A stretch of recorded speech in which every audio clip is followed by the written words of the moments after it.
kati yagamba ne lwaki abalokole mutufuukidde ekikolimo ate mu nsi bannange lwaki mutuswaza ffe emiti emito tuba tukyanyumya ng'ekibinja kirajje yali ku kanisa bazze eri gye yava nabo babodde gundi yalwala ne batindiga katugende nange bwe twatuuka mu dakika ziizo nga pasita tabaka ecupa yaffe y'amafuta agisabire agibase ageyiye mu ngalo ekibatu ng'amafuta abikude sikati agasiize namugongo awe nakoma okutegeera naffe sala yatugwako n'ecupa twagimulekera amafuta gwatadde ku kyenyi yagasiiga oya mugambe nango gwe wamuluma oya mugambe wamuluma naye gwe kyatandika ddi nga olaba ne bwoba olwadde mutwe eddagala tolyesiiga ku mutwe kubanga singa bagamba alwadde omutwe panado mwesiigewa aluma olubuto mwesiige ku lubuto kungulu nene bwoba olumwa mutwe oyina limira ate nelikkawa mu lubuto ate ne balyoka balikolako ne badigestinga ate n'olyoka ojja ne waba namugongo gwe wakuluma abakulu muntegedde era amafuta tetulina gasiiga namugo bayire ne Yesu teyakikola kuba tulina kukola Yesu bya tutambula mu footprints za Yesu musumba gundi oyo musumba wa inamani nga tannafa yalinako obuweereza obuweereza bwe obwagwa tebwali mu kibuga wano bwali ewaabwe gyazaalwa wewa eno gundi nabiki ngenda kujukira ekitundu yali waabwe gyazaalwa yalina obuweereza nebugwa abantu bamutunulamu bagamba naye kati wano lwaki totandikamu obuweereza yabusumbira omwezi ogwa eno story gyenjogera omugenzi Pastor Senfuma abantu mu kusooka abantu be baali basoose omuyita alafuuse kyeyamaani osobola alafuuse kyeyamaani yabuulira enjiri omwezi ogwo n'emuggwako nga bayibuli ekaze yava dduke ajje Kampala eno bayibuli erimu ennyiriri 23 olowooza nyiriri meka ez'emagombe lwaki ye ntono bwe ziba ntono lwaki ntono tebayagala kyeka abantu bamanyi nnyo ku byemagombe tetwetaaga byemagombe kubanga emagombe tewali bulamu twetaaga bive eri mu ggulu kubanga eyo gye tulaga brother Dan kyanibe kino nnyo okumanya eyo gy'olaga okusinga gye wava kubanga Bible ga twali ffenna twafiira mu bibi byaffe twali bafu kati kiki ekinkumira okubanga ntunula nnyo ate emabega okumanya ebyemabega naye ng'ate ŋŋenda mu maaso. Export TV to the world.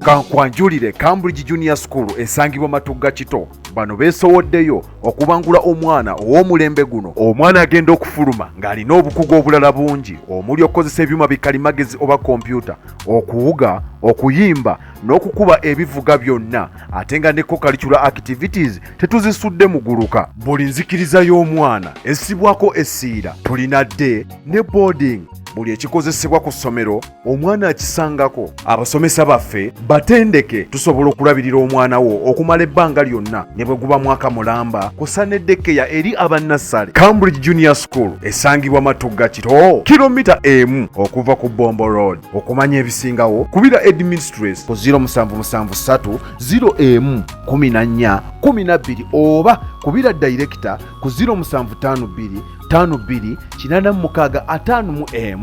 Cambridge Junior School, a well for knowledge. Basabo ne banyabo oluvannyuma lw'omu ku butambi bwe twakola wano ku Export TV ne musumba sekitoleko Peter naddala video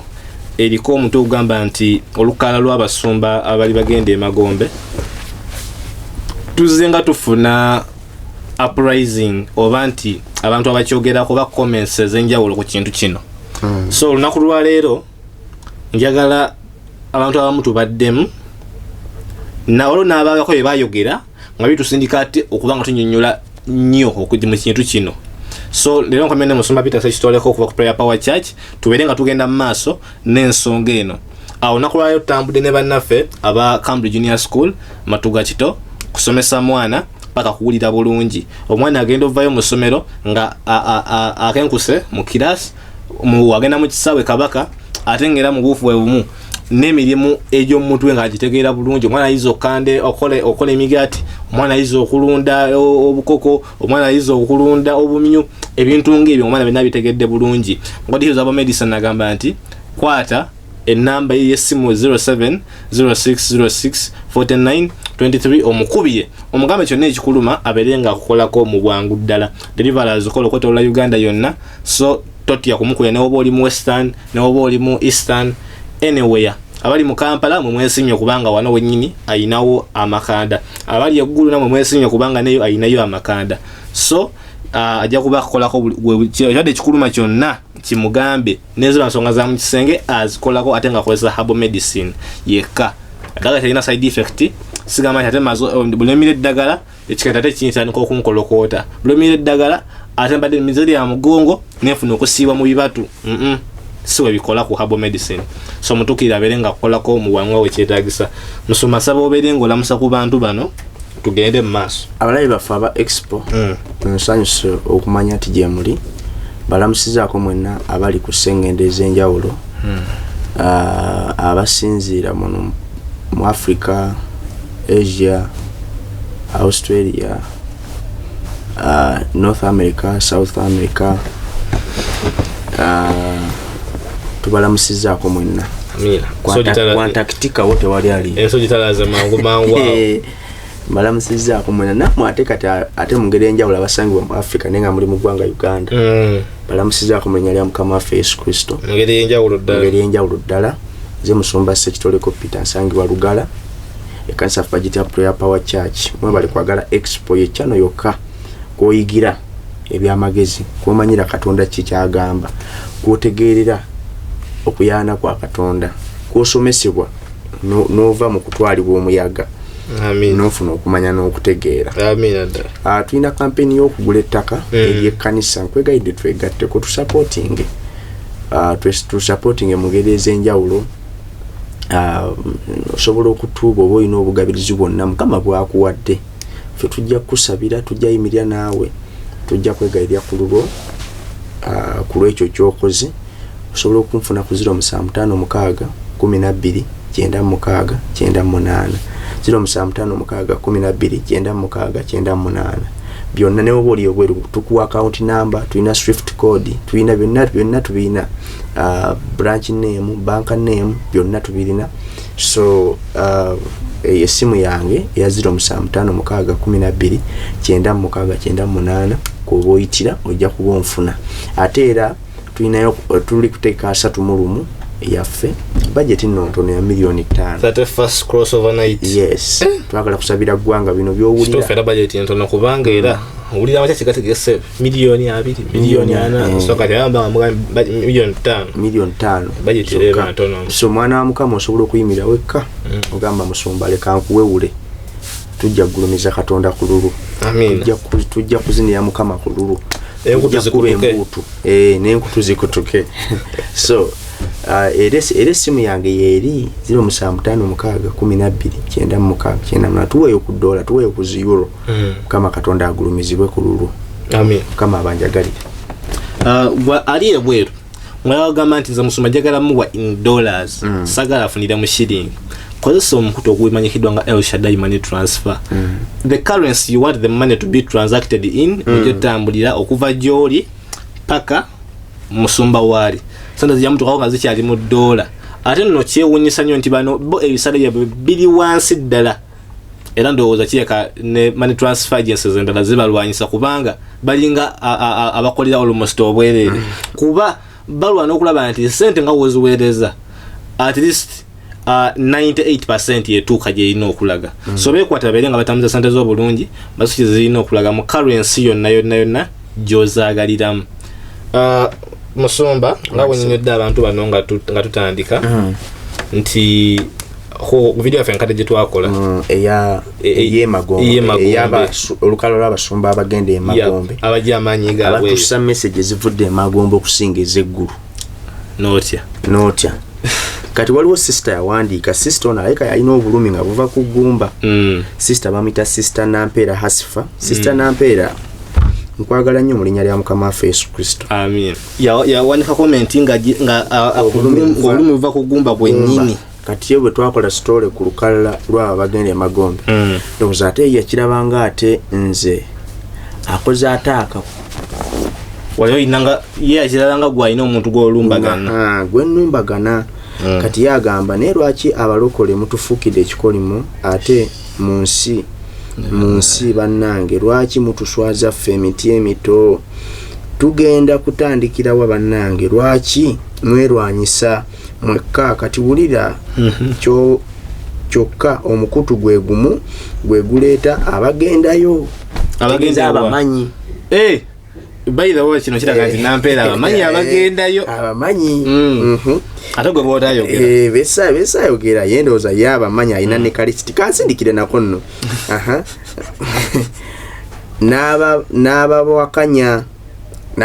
n'abawakanya abamanyi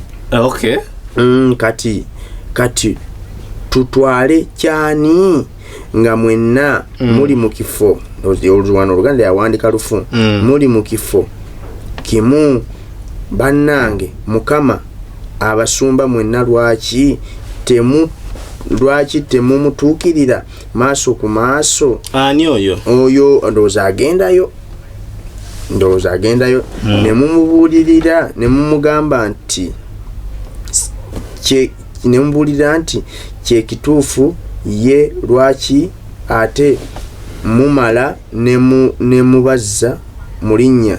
enkwe basajja mmwe nkale Oluganda luli awo kale mutuyiye nnyo mu nsi muno abalokole ate mutuswaziza nnyo mwenna sitaani yabawamba muddeyo munoonye Katonda abawe ekyokwogera ekituufu era musome Bagalatiya 6 singa mubadde batuufu mwandikoze kyeŋŋamba naye mwenna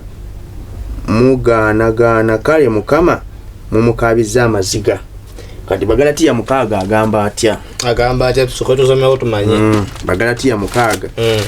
agamba atya Bagalatiya 6 kankusomera Bagalatiya 6 kyagamba owulire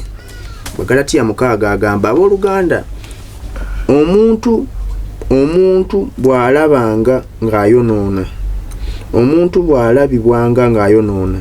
mwe ab'omwoyo mumulongoosenga ali bw'atyo mu mwoyo gw'obuwombeefu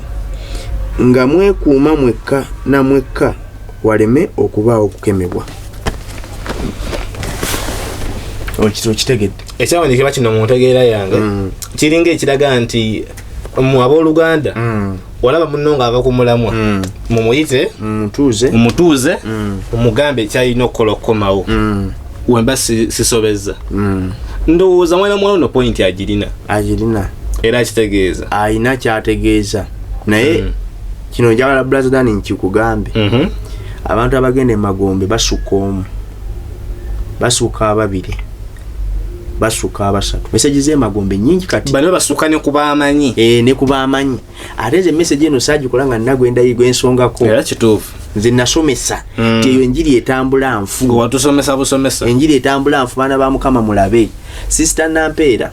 eni kino ekintu kikola ddala ku muntu ate ng'akyawulira wali abatakyawulira musomesa ogana abasumba balina okuwa amagezi bulungi nnyo akubuuza gwe yampita jukira abasumba balimu ebika wabiwulidde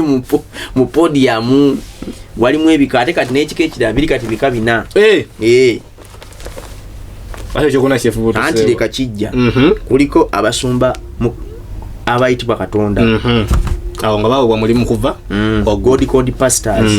Katonda yamuyita oyo awulira ate abasubmissive bw'omunenya tanyiiga bw'omulungamya bw'okola critique manyi wali njalo critique and criticism. Critique eletawo understanding. Criticism e blaming.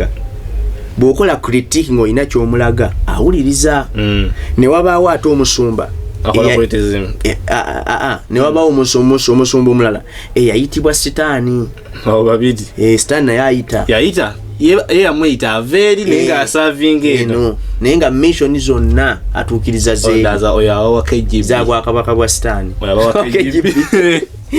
Ne wabaawo ate omusumba omulala eyeeyita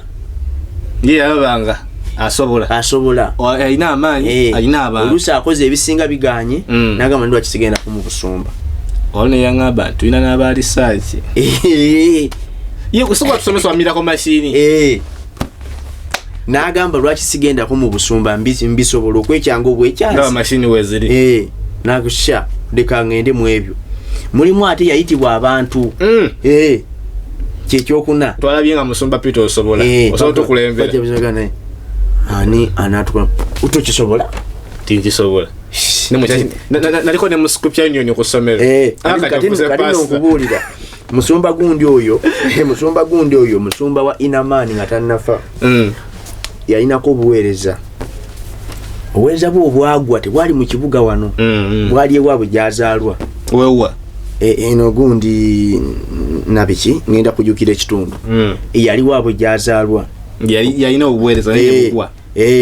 abantu bamutunulamu bagamba naye kati wano lwaki tokutandikamu obuweereza yabusumbira omwezi ogwa eno story gyenjogera omugenzi Pastor Senfuma abantu mu kusooka abantu be baali basoose omuyita abatafuuse kyeyamaani osobola abatafuuse kyeyamaani yabuulira enjiri omwezi ogwo nemuggwako nga bayibuli ekaze yava dduke ajje Kampala kati abwe yatwala obudde n'asomesebwa n'akola ki mukama n'alyoka amuyita n'akola obuweereza bwa Inamani wala bwo bwabaawo ne kati we bantu bamukozesa bannammwe ensobi kati ba pastors bangi kati abantu ng'abo bonna basomesa wakimanyagala okubuuza nti abantu nga tuli mu kuzimba mubiri gumu nga bugembe we yagamba nti tuli bakristaayo one body nti bwe tuba nga tuzimba mubiri gumu wemba nga nze ndi mukono nga gwe oli kifuba nongamba n'ekituufu bw'owanisa ennyo kkiriza kakkana ŋŋaana nti nga tuzimba mubiri gumu agaana ndi kati bw'oba nga gw'ofunye muzimba mubiri gumu nga ddala ye layini mwali akkiriza yono God called bwe mubanga mwawula emibiri naye nga mulina erinnya limu olwo lutalo aho maze kulangirira lutalo mugamba nti musumba gundi kola bwo alina okuba ekirala bana basumba bano mwenno be mwesiba ku yenjiri gy'asobola eyo ye asobola byamagombe kuleeta kufa nkomerero bwe sooka weebuuze Brother Dan abasajja bano bogedde ku nkomerero enkomerero kyo kituufu ejja ekituufu ejja ebayirawo okujjukiza ejuzi nali mbuuza naliyo kukyaki eri eyo mu kibuga ŋŋanaye baatulimba lwapu kyapu kyatetuuka ko omwana munaniko omukono sebo lwapu kyatuukawo dda koza ate kali nga totulaba ati fe abaasigala nakuddamu yakuddamu olina kyogamba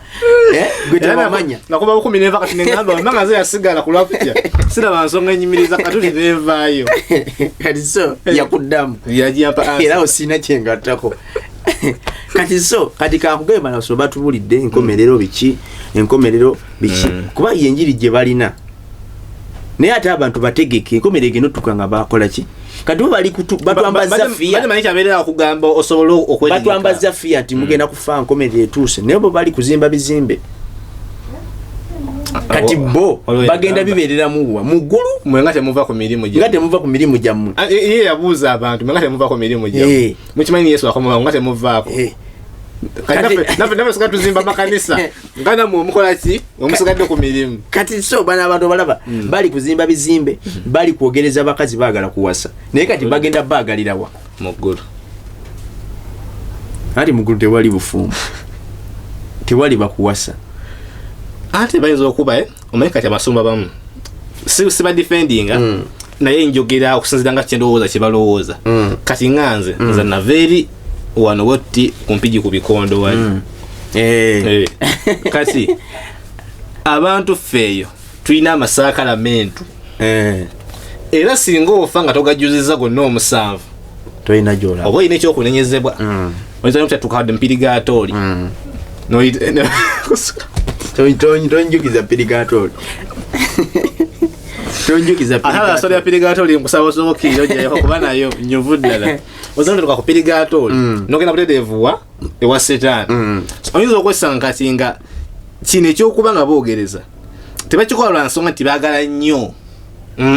so nsonga nti baagala nnyo abakyala naye yasi batuukiriza kiri katonda yakola abantu babiri tulina kugenda babiri anti Pawulo yagasibya mpaka oli bwaba teyakiweebwa bwaba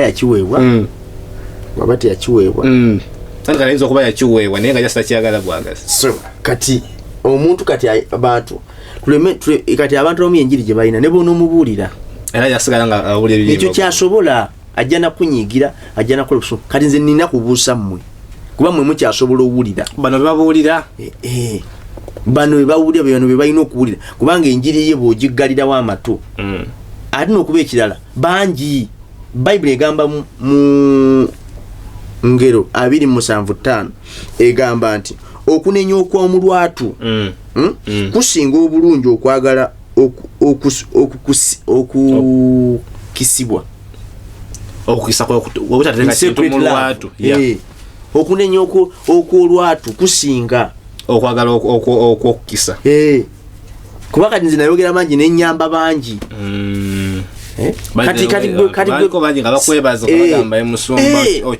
ye kati bayibuli ebuuza mu Zabbuli 11 olwokusatu leka nkusomereyo nina gundi hard copy gye nina Zabbuli manyi hard copy brother Dan nonyo okusinga none essimu esinga imbadde manyi wane essimu yangwa kuba essimu anti essimu ojjana kubikulawo nga teruliiwo nga balujjawo abakozemu update obanga emisingi gizikirizibwa kiki omutuukirivu kyalina okukola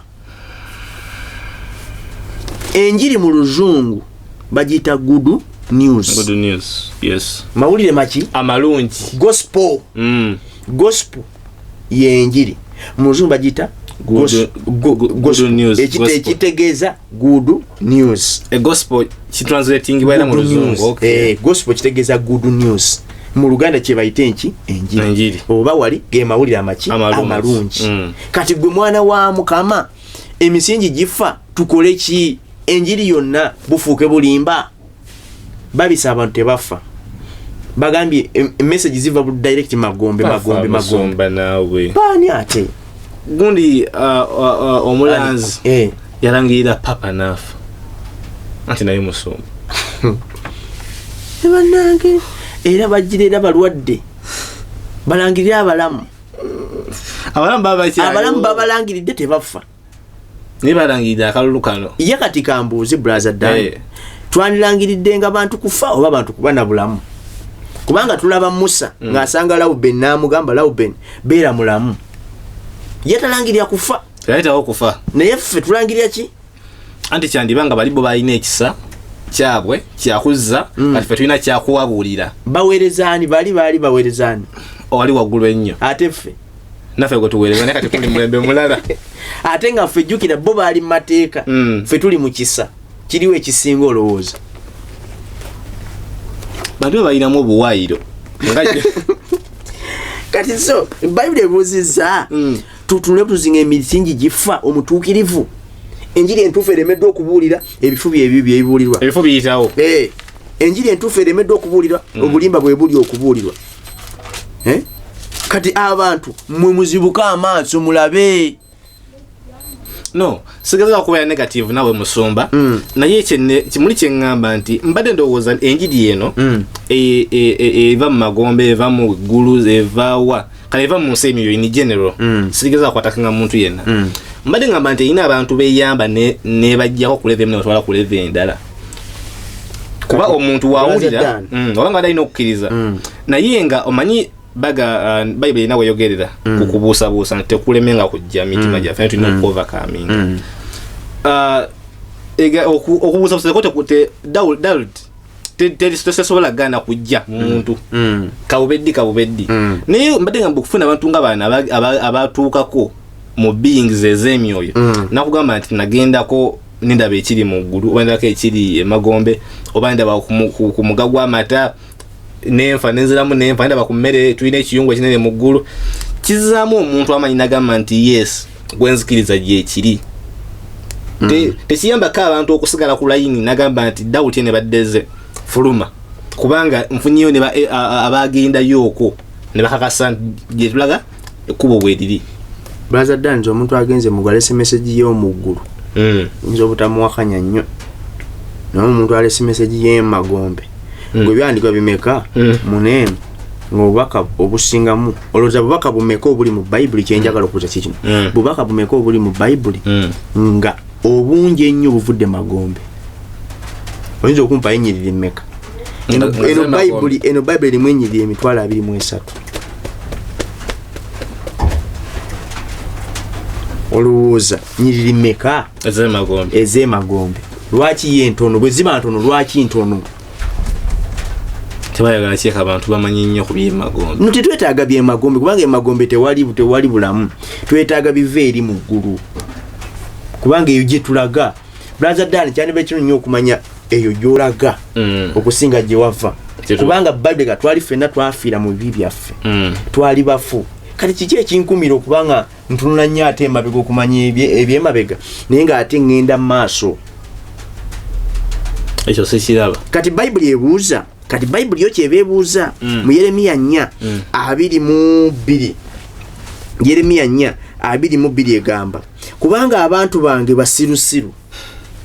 isi byange Brother Dan ne boonoseka abantu bange basirusiru tebamanyi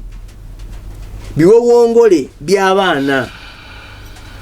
bantu ki bayogerako abantu ba Mukama so tebalina kutegeera ba magezi mu kukola obubi naye mu kukola obulungi tebalina kumanya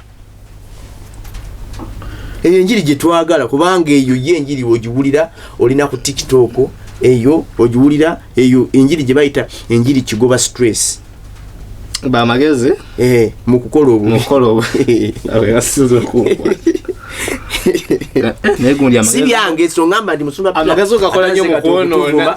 atase katokutuma ate kati ki kino era amaze tukogambye abantu banga basiro netuguma fefe no tutwaliddemu abali neno Katonda yagala tufune okumanya abalina okumanya be baana ba Katonda abakulembera omwoyo mutukuvu abasumba batulimbye ekimala message ebyo mubigobe kati tetugenda ku aliye togamba nti Dani ngalemeddeko nnyo siremeddeko naye ngeza kulaga musumba nti kigenda kitukalubirira nnyo lwaki nti abantu bamu kubanga bugembe yakyogeddeko conference emonti waliwo abakiweebwa oyinza osanga omuntu musumba nga munyikivu ng'ekituufu mu maaso ga Katonda mulongoofu naye ng'ekituufu talina n'amaaso ga g'omwoyo tegasobola kulaba kintu kati nga tekirina kumutuuka within the perimeter nga ye talina kirabo ekyo kyakulaba wala kati oyinza okwesanga nga si buli omuntu yaweebwa ekirabo ekirabako ekitunulako mu nsi ey'emyoyo kati mbadde ngamba nti aba bakiweebwa tulina okubawuliriza kubanga Bible yenyewe tugamba abantu babuza olw'okubulwa okumanya katuli mu kuyayana tunoonya kumanya Brother Dan okufuna message y'Emagombe n'ogyeta si kibi mulundi egitagenze nnyo wala naye ate bwe kifuuka nga doctrine yo ate kitweraliikiriza omaze gye basindika kola mission kino doctrine yo kitweraliikiriza anti ebintu bino biraba ebintu bino bye tukola baabikola dda sinza soso okubulira enjiri sigwe ate sinza asembyeyo abasajja ba Pawulo baaliwo okujjako ng'akomyewo leero abasajja ba Pawulo baaliwo baawula enjiri n'okutusinga ne bawandika n'ebitabo Fani yawandiise ekitabo ebitabo ebisinga ebya Pawulo ayina ebbaluwa 13 mu Bayibuli ate kiteeberezebwa nti ne Bebbulaniya yiye kubanga mu Bayibuli mulimu ebitabo ebyo ng'abawandiisi baabyo tetubamanyi bulungi Bayibuli n'ebitabo 6 era asobola okubula nti kino kyawandikibwa kino kyawandikibwa naye ekitabo kya Bebbulaniya Yobu ne Esther abawandiisi baabo tuteebeza batankanibwa naye Bebbulaniya tutebeeza nti ne Pawulo yandiba ye yakiwandiika ng'aweza ebitabo 14 olina abawandiise yawandiika yawase kubwa sekola kuba abeera afuuse lecturer yawandiika tulaba tutenda gundi Musa alina ebyo alina 5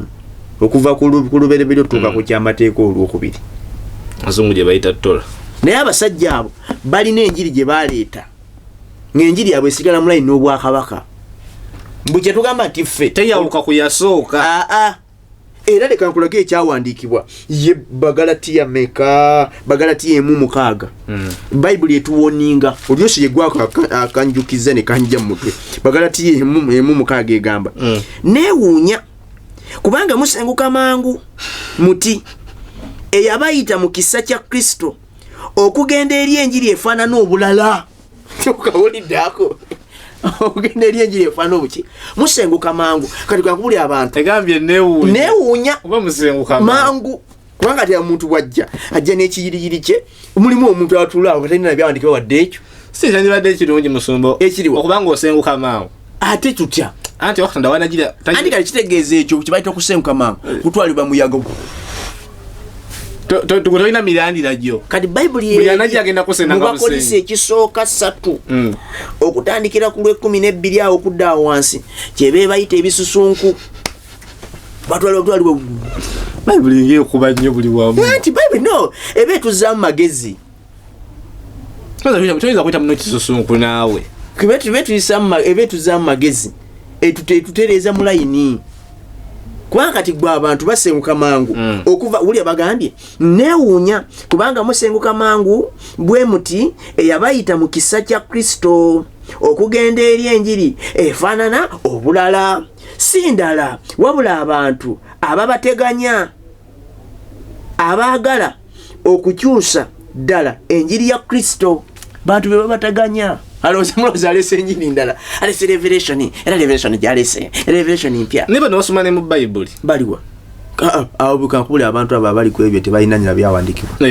yabalina oba balina kuwandika byabo mpozi babiye ne Bayibuli eri yakuwoninze mu kubikulirwa 2:18 bwogattako oba wegatte ku bibonobonyo bw'otoolako ku bulamu ku mugabo tolina kyakukola ulira kati kyagambibwa naye obanga ffe oba malayika ava mu ggulu oba malayika ava mu ggulu bw'abuuliranga enjiri wabulanga bwe twabuulira wabulanga singa bwe twabuulira akolimirwe bwe yabuliranga enjiri wabulanga nga siwe twabu Paulo kitegeeza yakimanya etambulira mu layini kalize bwenzija olw'okuba njagala bampaane olw'okuba yabategera nti nze asinga okubikulirwa nenteekawo ebyange nekweje mirembe waliwo okubikulirwa aba Paulo bafunanga revelation ffe tetuli kakubulire ffe olaba ffe ekkanisa yaffe tennatuuka kweyo kanisa kati oba omanyi ki obanga kati okubikulira kwe kumu ng'okwabali bali mafuta ge gamu bwe gati obakulukutiraawo anti bw'obikkulu abasajja ba Pawulo baakootinganga ebyawandiikibwa era wawuliranga bagamba nti nga Kristo bwe yagamba bw'ati nange mbagamba baatambuliranga mu byawandiikibwa nene bano tebagenda bugenzi agenda alina eddoboozi erimugamba ani ddoboozi ligatteko ebyawandiikibwa baneka nkubulire ebyawandiikibwa gyebiri leka nkubulire nze nfuna enjiri mu message n'ebyawandiikibwa Mukama n'abimpa ebyandikibwa gyebiri ebyokolereza bimpeddeko kati sister Nampeera bambi ayombye ffe tetuli kikolemu naye gwatategedde mu kisa kyobalaba Pawulo agamba nandibanga siri mutume eri kanka kusomere wano Bakolisto sister Nampeera agamba nti okwerwanyisa bwe buzibu buye bwakirabamu tuli kwerwanyisa nze nsomesa kituufu kati bwe nsomesa ekituufu ng'oli asomesa kikyamu ojja kulabawo okwerwanyisa okimanyi nti okimanyi nti bw'oteekako light ekizikita kigamba nnumbagana naye nga gwetokiriiko gw'olina kwaka ate bw'ojjako era ekizikizo kiwadde layini kati leka nkulage wano Bakoliiso ekisooka 9 Pawulo agamba atya obanga siri mutume eri abalala naye ndi mutume eri mmwe kubanga mmwe kabonero k'obutume bwange mu Mukama waffe. Nemwembanga siri mutume. Paulo waliwo abantu babwenji ne bagamba nedda era oyo Paulo si waffe, ffe tuli ba Petero, ffe tuli bagundi anti Petero era ye Kefa, ffe tuli ba Kristo. Paulo nanga abannange bwe mbanga siri mutume eri abalala ne wakirimu nze kuno ku online kuno inako abantu benina okulaga ekkubo si buli omu waliwo benina okulaga ekituufu era nga ye bwe mbuulira n'akola bye mbuulidde alaba oba omaze omulimu gwo n'eggulu aliteeba bwe mbuulira byeddala byensome naye n'abigwabigoya naye n'abisoma n'abikeberamu ng'ekkanisa y'ebikola by'abatume bye baakolanga n'abikendala nga mu ebiri n'abitambuliramu. Nze oyo yaba ku mugongo kubanga buli muntu alina buli muweereza alina abamuli ku mugongo. Nze ku biliyoni 7.7 billions eziri mu nsi kuliko abali wano, kuliko enamba yo abali wano kubalirwako, abamu bakadde, abamu bato, abamu bavubuka bali wano. Nina kubalaga musana era bwe sijja nembabuusa ne baba bannange eyo enjiri ezze si ndala wabula babateganya buteganyi. Mu luzungu tugamba you have offered this service. How can I offer this? Kati abamu bagamba anti abuulira ebyo era kubanga ayagala talabayo kubanga alina bujja talabayo ayetemera kkubo ate era talabayo nze ndabayo.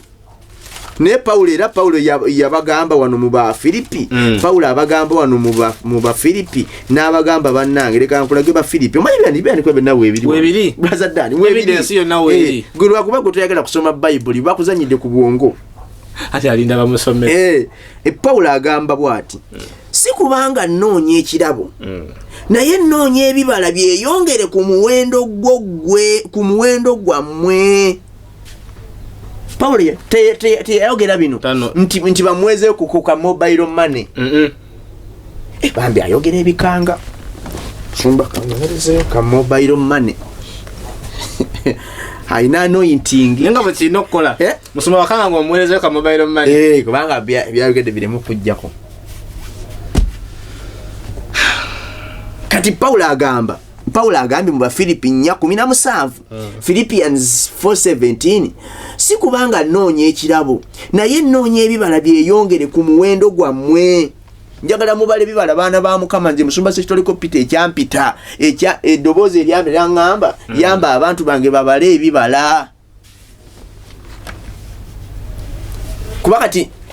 kuno nakamalako bbanga ki ku expo tunawezako myaka eta kinkola bubi nnyo ne mmalako emyaka 2 nga siina akayize kulwana lutalo, nga siina akayize Bible, nga siinaako atereza kubulye kugenda mu ggulu. Omukyala yampeza nga musumba Peter nkwagala nnyo teyampadde ssente naye kyasoosa nga musumba Peter nkwagala nnyo kubanga wanjigiriza okulwana olutalo spiritual battles kyakawanse mu spiritual battles nengamba omulokola asobola okufiira mu bulokole nga tamanyi kulwana nga bamulwanira bulwanizi. Pastor Mtogo Nnoma jangu Pastor Kakize mu lubuto jangu bane twafuna abakkiriza abakyala twala guno omuti guteeke emitwe. Musumba badde okimanyi nti nfuluma ennyumba nsobera nejja nentula ku mutwe ogwo muzimu gwa namuzinda sokojje naye nga owoli waddugala bulungi alaba wensobera weziri olusi mwayiyewo n'ebijanjalo mwayiyewo mwayiyewo amata sukaali kati osuubira ki? Ensolo lwaki enguddeko mbadde ensala bwenti ennyanya buto nansamuke nemanya waliwo ekitali kituufu. Kati Paulo agambye sibabuulira bino olw'okuba nga njagala ekirabo. Not because I want a gift from you. Oba munkwatireyo emitwalo 5 mugampe oba munkwatireyo emitwalo 2 mugampe oba mumpeyo akawumbi oba mumpeyo naye mbabuulira bino kubanga njagala ebirabo bya Katonda byeyongere ku mmwe. Bwoke nyini kwa mubale ebibala nseta kagwompe njagala gwe brother Dan kino ekintu kye twayingiramu mulimu n'okubala ebibala gwe omusumba babali nze kennyini nabo ande akulukutaga va ku mutwe tosawo gaba kyotayina twatotya okubala ebibala eby'obwakatonda Bagalatiya ebyogerako Bagalatiya 5:22 okwagala okwegendereza emirembe essanyu ebibala kama yagala obala ebibala naye n'enjiri ey'okujiragira kino ndaba munate okufa ndaba ate kati omwezi gunaatera okukuba munyeenya ndaba ate kati tuvudde okuba tufuuse bakozi ba nasa nasa ogimanyi era ebyomu bwengula kulaba kubiri mu space ensambula zitya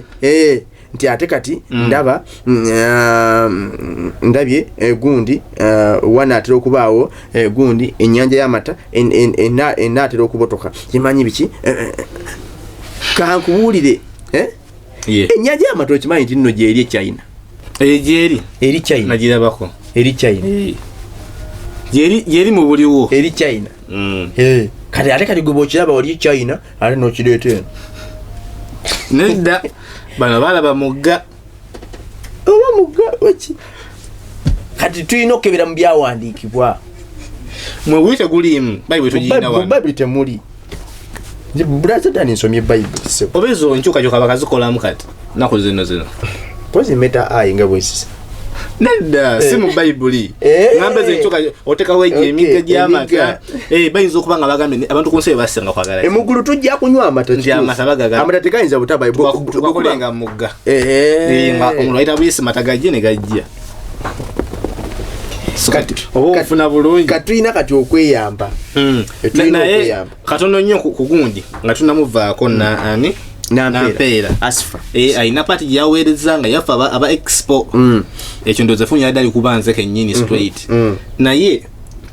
nampeera asifa yakuba yagambye nti omukutu gwe gumu gwe gukyaza abagendayo n'abawakanya kati njamu katamu noli yagamba nti mutuleetera abasamize n'abasumba kati mwana wa mukama kankuddemu bweti nga nkugamba nti munefe omulimu gwaffe gwakutuusa ate ekidala owange ogezeo nolaba ku butambi bwa Expo TV obwasookera ddala temuli katambi otwasanyiga nti tugenda kukola content yafaanana bwati nti tugenda kuleeteranga basamize tugenda kuleetanga basumba ba politician nedda guno omukutu guli open eri omuntu yenna azze ng'ayagala kubako kyabagamba kati akakodyo kavaawa gw'omuwuliriza buli muntu nabaki atasosola byoteeka mu matuugo emmere wejja ateka emmere ku bagita batya ku dining oli waddembe okulonda akamonde n'ogoba omuceere kuba byonna weebiri era nga gwe yonoderamu kyoyagala okulya kati nze brother Dan nze ku mmere ne bwesimba emmeeza nekomeeri ze sirya lumonde sirya muwogo kawunga si bakusembereza newe nkasanga ku Africa newe nkasanga ku Sheraton newe nkasanga kakombako sirya oye muntu omulamu oyina ebintu byogana bulamu nagamba ndinze kino ekyo kakibe kinze sikikozesa ekyo sigenda kikola so kati gwe choice ye matalinga kubanga ku channel no yenyini kuolaba videos wala video tekawe sija baita basamiza tu tuleta nga tebali mulayini ya church nga bogera ku buwangwa bichi nina video zawe zirabibwa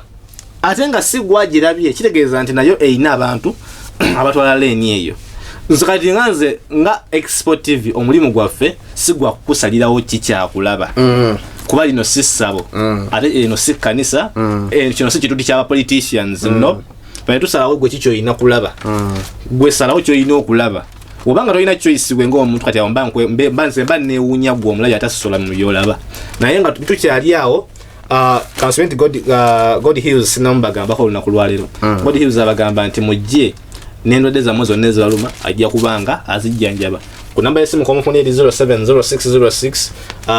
4923 El Shaddai Money Transfer atambuza sente kwetolera eggwanga lyonna in fact ensi yonna si ggwanga oli America gakutesenga sente Uganda mu dollars zijja money in pounds zijja kala siyagala zitambuliremu gyazitambulizaamu nazituusa gye ziraga ate nga nagambye nti ye yagamba nti njagala sente z'omuntu zituuke gye ziraga nga bwe ziraga natuusa sente zo nga 98% neetuuka ku mikutu emirala otuusaako 40 abatambuza sente be balya 60 kati neweewuunya mutambuza sente oba mbawa sente mu mpeeko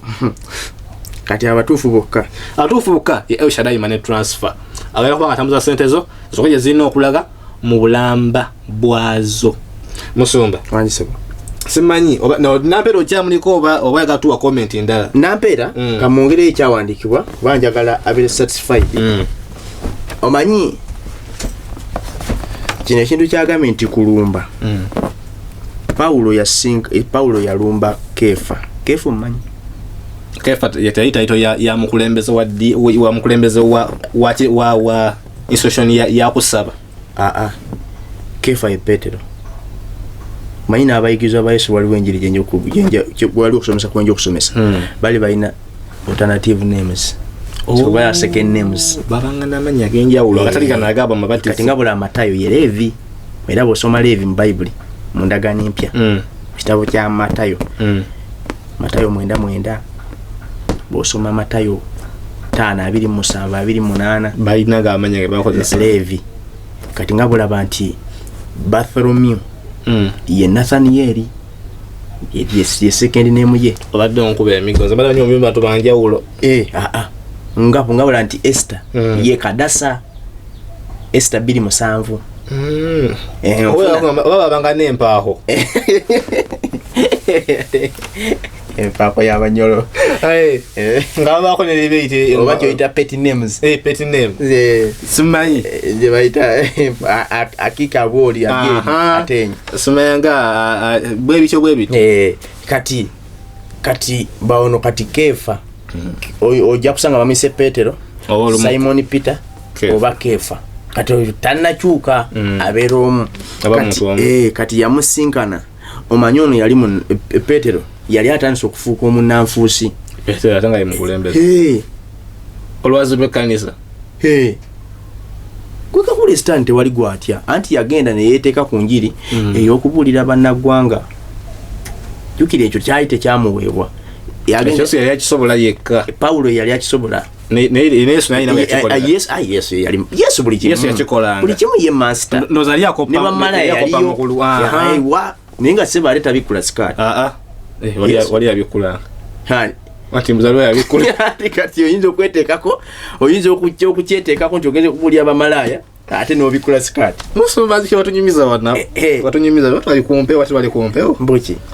omwagenda okusabira omuntu twali kumpewo simanyi sijjukira simanyi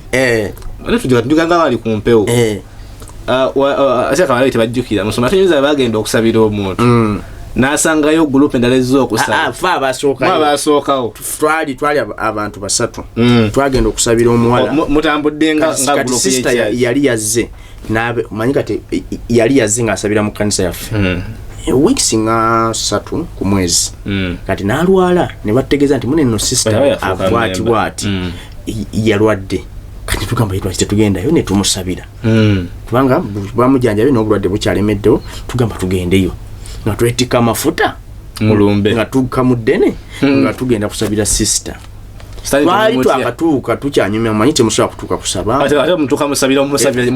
musabane mwongerako n'omulwadde kuzabusawo zigamba ki mulundi biki bayina olumwiza nemukutuka n'essaala yetaka counseling oli mutuufu munnange nga tutuula nga tunyumyamu tuba tukyanyumya ng'ekibinja ekira gyali ku kanisa bazze eri gyeyava nabo babodde ntugundi yalwala ne batindiga katugende munange bwe twatuuka mu dakika ziizo nga pasita tabaka ecupa yaffe y'amafuta agisabire agibase ageyiye mu ngalo ekibatu ng'amafuta abikude sister sikati agasiize namugongo awe nakoma okutegeera naffe esala yatugwako n'ecupa twagimulekera amafuta gwatadde ku kyenyi yagasiiga oya mugambe nangongo wamuluma oya mugambe wamuluma naye gwe kyatandika ddinga olaba ne bwoba olwadde mutwe eddagala tulyesiiga ku mutwe kubanga singa bagamba alwadde omutwe panado mwesiigewa aluma olubuto mwesiige ku lubuto kungulu nene oba oluma mutwe oyina limira ate nelikkawa mu lubuto ate ne balyoka balikolako ne badigestinga ate n'olyoka omutwe ne guleka gutereera ne waba namugongo gwe wakuluma abakulu muntegedde era amafuta tetulina gasiiga namugongo bayire ne Yesu yakikola kuba tulina kukola Yesu bya tutambula mu footprints za Yesu awonjagalira abafaza babeera ddala nga Yesu yennyini mutyate alina okuzaala tebazaala tebava na musiko tonjambyange ndeka tukomewo eno brother dad tukomewo eno tonjamu byange awo sijja kwogera kale tukomewo kati munange ffe twewuunya naffe kyatugwako musumba yasaana kulabako etasaaga teyatya naffe nti weetuli ne sister twamulekera teyadda enesa teyakomawo teyadda yaswala oba yina enkolagana enjawulo naera ne bwebaawo bannange ogamusiigira awo oba musumba yazeko ate yazza ne ttiimu yajja ne ttiimu ne ttiimu ye nga weri n'agenda namugongo ndi abo babeera bagwagwa be kati nedda kwe tewawulira kati omusumba lwaki abasumba bakyaswala brother dani obadde ki tebaswala fawo nayambula abakazi empale obadde ki omusumba yali n'omuvubuka mu mmotoka omuvubuka mu mmotoka ng'ava bweru yali kituufu ava bweru ng'ava Isirayiri olwatuuka yali gayaza n'atuuka ku mudaala yali gayaza ng'avuga n'ayisiŋŋanya ne omukyala yeetisse gundi oranges gy'emicyungwa n'asiba emmotoka nadda emabega musumba n'abuuza nti emicyungwa egyo gitunda komukyala nti taata n'agamba giwe gyonna mu buutu nagiwayo omukyala ng'agibaza n'akasente kagyo yali agiwe gyonna mu buutu ojje wano nkuwe ssente ava Isirayiri ensi Yesu mwe yazaalibwa mwe yakulira mwe yaziikibwa n'agenda ku church waliyo service bamulinze musumba akomawo with the full anointing azana amafuta gonna ababulira I have been there atuseko ku poto Yesu yakida mu magombe n'akomawo ngenzeyo Yesu yalinnya we yise waliyo Yesu yalinnya we yafukamira mu lusuku bayita Getsemani wonna yatuukawo n'abagamba ettaka ery'omukisa ettaka eriko amafuta ettaka eribala naye olw'okubanjagaliza nzizzeeyo n'emicyungwa egivudde ku ttaka Yesu we yafuka Yesu we yapama Yesu we yanaabira Yesu we yasula sooka owulirize gwe owulirize ettaka owudde naye byamenye Yesu we yapama Yesu we yafuka ategeza maniwa Yesu we yanaabira Yesu we yayebaka owulira n'agamba kati funa emitwalo 10 odduke wano Katudi ofune omucungwa funa emitwalo 5 ofune ekitundu ky'omucungwa abantu ne bajjula bwe bati w'ekitundu 5 omulamba emitwalo 10 yali Abayisirayiri omusajja yali Abayisirayiri yali ava bya ddala naye gy'emicyungwa gyo tegyava Isirayiri mpaka na yali Abayisirayiri tosobola kwekaza n'olimba bwotyo n'olimbira ddala ekintu kyolabako ddala nina bantu mwe namwe muddemu abantu muberemuko ebyabantu bye baagala omuntu kimanyi bulungi emicyungwa egitabala mu Uganda tegiba gya green giba gya orange kuba ekintu kanje gya orange naye okuguza omucyungwa gwa green ng'olaba anti ayinza okugamba awusebe gwe kangubulire pasitakkirizibwamu kati bwakugamba omanyi omucungwa gwa green bwe gwengera gufuuka ki gwa yellow kati ate ogwa orange bwe gwengera gufuuka ki gusigala gwa orange lwanifuuka ogwa green gwobimanyi tobimanyi empozi guno kuva kutaka Yesu kwe yapama kwe yafuka kwe yayebaka kwe yanaabira kwe yatambulira kwe yatuula musumba tuddeyo ffe mu comment zaffe abasumba b'Uganda tosobola kubamalako nabo bannaye kale ebyo boogerako nga sister akugamba lwaki mumerwana naye ng'ekintu ng'ekyo gwe sister guwanyi buliro kyasinga okimanya nti emicyungwa gw'oguza emitwalo 5 olye ekitundu tereza ekitundu kya mitwalo 5 bagusane baguyuza mba tebane bagusala mbusazi half of it mpozi nekikuta oba okyeta nga kyeka bagigula bayana ebikuta anointing toyina kyolina kulekawo do you know anointing sister n'okwata ekyetano kyo n'ogula half y'omucungwa n'ozwala ekanisa nyo eringi ne mugirya ogenda okuzuula nga bagiguza wali ku street kyokka omusajja abaze okubalimba bw'atyo avana ku ttaka ttukuvu ebirimbo byalese byebyo gwosobola obikkiriza ebyo abantu balina okusoma ebyawandiikibwa n'obuuza naye ekyo yesu yakikolawa naye kati bw'oba ng'alowooza nga sitaani akulimba nti your faith that's a point of faith tokirowoozaako nnyo pasita akikoledde mu kukkiriza by musomba okimanyi waliwo abasumba naye namuwulirako nga ye omukyala yali ayagala lubuto namugamba nti anointing omukyala yali asabidde ebbanga ayagala lubuto namugamba nti olina ekisiraani kiba ddala munda eri naye amafuta nina okusiiga amafuta atekawo eki nina okusiiga amafuta mu meter box namugongo meter box namugongo naye ate amafuta nina gasiiga galina kuyita ku nze ne gakutuukako ate ku mukono kumumbwa gakutuukako kubanga galina omukono gwa mukama gulina okukwata eri ne basajja Katonda agenda bakkuba emiggo singa Katonda emiggo yali kimanga ku nsi singa emiti gyonna yajja ggwawo dda olaba n'omala osimbya wano ba pastors wano mu nsi n'ogenda nga olina tooki gwokuba mu tooki ngenda wali ku screen okuba mu tooki ate brother Dan wanlaba ate boonyooma ng'ate bw'oyagala wanlaba ng'ate bw'osaamu ekitiibwa ekingi era Yesu musajja nnyo ebintu batulimbanga nti bikolebwa mu ssabo babikola nze sinza nakuba batugambanga nti bikolebwa mu ssabo yokka mujje eno kati amasabo kati amasabo gakendera okimanyi ekyo amasabo gakendera naye ate ekkanisa tobaze nnyo obuloko ebulwanyisiza amasabo ekkanisa nyingi anti yatulwanyisa amasabo kati abamu kye bakola kati bava mu masabo gane bagiza mu kkanisa nze manyiyo omusamize yazimba ekkanisa agirina nga musamize eri wano mu Kampala nga musamize ew'amaanyi nno wano mu Uganda naye alina ekkanisa manyiyo n'omukyala ngenda mukwa radio presenter TV presenter talokokangako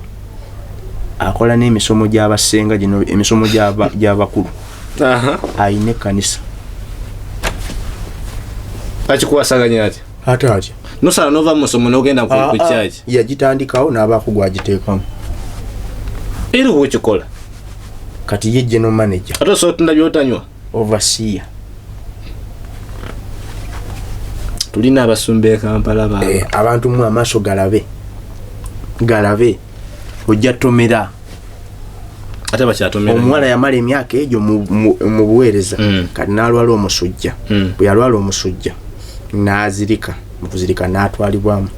mukama n'amubuuza mu kabanga ako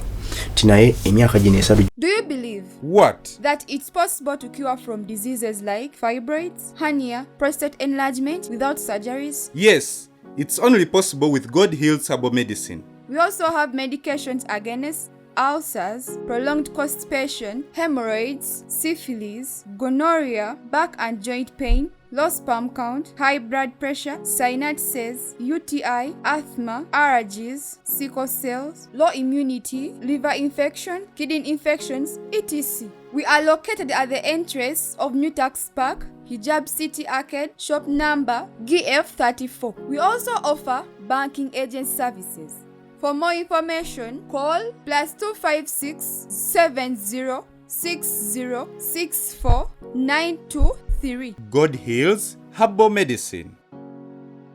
Yonna waddengawa mbadde ku nsi timbadde nga mpeereza mukama n'agamba wa mukyaki n'agamba nze sikulabanga nakoma okulaba emyaka giri egy'emabega nga tamulaba naye olyali mukyaki aweereza muweereza w'amaanyi powerful Asha kitegeeza ki ekyaki gye yali mute yali Mukama tagimanyi tebaligestalinga nga mu ggulu tagimanyi kati mwe muli mu kyaki mwekunkumula ne muzina ne mwesansabaga naye nga ekyaki gye muli mu kuziniramu Mukama tagimanyi gestad ne pastor oyo Mukama tamulina kubanga kati muneno mu nsi kino ngenda kikulaga so kikulaga by bibiliko oba what brother Dan bwalokoka Stan Katonda yakusaako siiro yakulamba nga bulabe mwanyi watwalake mwanyi kukase etwalanga sitwalanga ko mwanyi kati nze natwalanga naye mwanyi kukase temulwanira mwanyi ate nga mubayo bangi lwaki tetulwanira mwanyi anti buli emu nambe kati nze yenze sekitoleko Peter tekako SP kati buli SP bali no yimirira ne motoka tutikira kwemu ku kyalo mpoze kyetwakolanga kiri mu line bwetyo twasubulanga ebintu okuva mu kyalo eyo matoke biki naye matoke negabako gundi bweti agago gawula lwansonga nti buli nkota gyossaako oyina engeri ogirambamu ey'enjawulo kuyabanno kati kyekifaananyi kyengeza kati okukusiigira era omuti kuzabuzabuza kuliko lamaki nti kuliko S agajjaku ga S gokka takwata ku gapi era gamba gano gali ameka nti gali 10 geego ndi sigeego aga S gawedde kago gaweddeku ndi kituufu kidega kati naffe ab'emmwanyi bwettu bwe twakolanga kase obanganira amaye y'enjawulo era nze nasigalanga na mu kyalo nzija luvannyuma ninga waweereza dda emaali ekibuga mu tawuni wasigalanga gogonya nsigadde gogonya emaali yo neetuuka banza n'okugitandikako kuba nali customer ne bagitandikako nga gotali nawo ate nze mmanyi kinsawo zange 7 era n'oli yatise yazirabye era nojja nga tezuwera buzibu mbuuza SP eriwa endala ey'omusanvu eriwa teriwo SP eriwa ensawo zange 10 ensawo zange 2 kati muno mu nsi Katonda alina ababe nga tabakanya na Stan baliko lama befese emu 13 ane Stan naye alina ababe era naye nga tabakanya na Katonda abasobola okusala eddiiro wazi abakyasobola okusala eddiiro ate oluza naffe tetwaliko zirama bagisala ne bakuteekako eri kati olowooza aneda kati bwentwala kati mmwanyi era leka nkulagire ku kyemmwanyi ow'ekyuma tayinza gamba nti zino nziguze yasobola zikugulako ate bw'olowooza takyusa n'ajjako SP n'ateekako FN ye kati gwe ow'ettooke era oto kasoba ngo baddo jja mu kkubo musobozi no nagama njagala kugula wagamba nti akugula asobola okusalako ekikolokombe kyo wawandiise oba okugamba nti kati naleeta 2 na P ne S ezo naza okirabye kyakadde kyakwa so bisalako byonna nagamba nti ebitaliiko bikolokomba byonna byange kati so kamalirize kati eyo nkuyisiza yobisa nando omwana wa Mukama ina kaizemu si kanno waliwo n'abalala wansi nenga bano babadde mu line y'embweto nga batambulira bagamba bwe batyo so mwana wa Mukama njagala olabe tojja kusobola basumba suntunulya Katonda mango ojja kugweddalu n'abasumba omusumba ono era ono yewange era simukugaana mwagale baba wadde n'ekigambo ebyabasumba emboozi z'abasumba tugamba basumba yoloje tojja kumalako n'abasumba yoloje birekere basumba tunulira Katonda sinze yakuyita mukato Yesu ye yakuyita tewali musumba yakusasulira mutango kituufu Katonda ye yasasula omutango Yesu yasasula omutango oba otunulira kati bino gwe ebikunyiziza nti nayogera ku gundi Paulo yasinkana Kefa leka nkusomere Bagalatiya 2:11 naye Kefa bwe yajja Antiokia namuwakanya oza kino kola siri mu byawandikibwa bana bagene bagombe enjiri nfu yeta kulivisinga badde basome notice baba itakola kutuwa message byakufa befude ba funeral service yakuletinga awareness namuwakanya nga tulabagana maaso na maaso kubanga yali mukyamu ddala omanyi ono yagendanga n'abeera mu bannagwanga n'alyanga nabo n'akolanga nabo ate be bakola Kefa oba Petero naye wagenda okusaba amafuta gasiiga na mugongo ng'akola ng'akola byangerigeri Paulo n'amugamba gwe bino byotandise kirungi Kefa yali awuliriza ebino byotandise bibi enjiri gyotandise eyo si yaffe mu bannagwanga genda naye tofuuka bo bw'eba enjiri okulemesa dda ku kyakuyisa kubanga gwe oli mubuulizi w'abajuzi w'abayudaaya bw'oba bannagwanga baganye sigala ku bayudaaya baleke nze nja bahandolinga Paulo gondi n'awuliriza n'agamba owaayi tufubye ebintu binkubye ekigulu naye bati abennaku zino bawulira ani gwogamba gwantandikira okuweereza kubanga n'abantu babakola ebintu nga binyuma nja kunyumizayo kamuneeka kano kaneeno keetaaga off camera abantu babakoze ebintu nekyaka n'abantu banyumirwa abamu banyumirwa era ng'afiirawo omusumba yamalako amaanyi yoli yali asokolamu abantu gundi ebintu mugundi waliwo omulala si wa Uganda yaba yali musenajaru yeeyo naye nga ye bwabisokolera mu kamwa naye ng'asokola abakyala bokabasimba layina akujja mumanyi mabi agabuzobing nga naye nga n'abasajja bayimirira wayo basonga abakyala wabe nga babajjamu amaanyi n'abasajja obwongo si bukwatemu baana ba Mukama katulabike nga bakomawo olunaku abakulemberwa omwoyo wa Katonda Balumi 8:14 be baana ba Katonda bebo kama abatwagalire so toddamu ebyo n'ogamba mbu ate biki tugenda komawo olunaku lwa leero era mugende maaso n'okomenti nga tujja kuba nga tukomawo ekira nga kyetaagisiza muganda waffe erinnya lirimba nnyo omutwe Nampeera Hasifa ndowooza obubaka bugenda kutuukako bulungi oba nga okyali ku mukutu era oba nga waliwo ekitamulunguse bulungi walaba nga comment section takunyonyola bulungi oyagala abeere nga ayogera bw'oyogera osobola omukubira obolo Uganda so kujja ku podium ne mugasimbagana bulungi mu kamera noba nga ensonga eno nga tugimalirawo ddala tugiresolvinga bulungi paka ku zero absolute so n'olwekyo tukenda koma wano tujja kusinkana mu story ddala nyingi nnyo ate nga ziyigiriza nga zikola impact ku bulamu bwaffe nga olaba eno n'eri eyayombya abantu tusinkane emirundi emirala mingi nnyo amen Export TV to the world.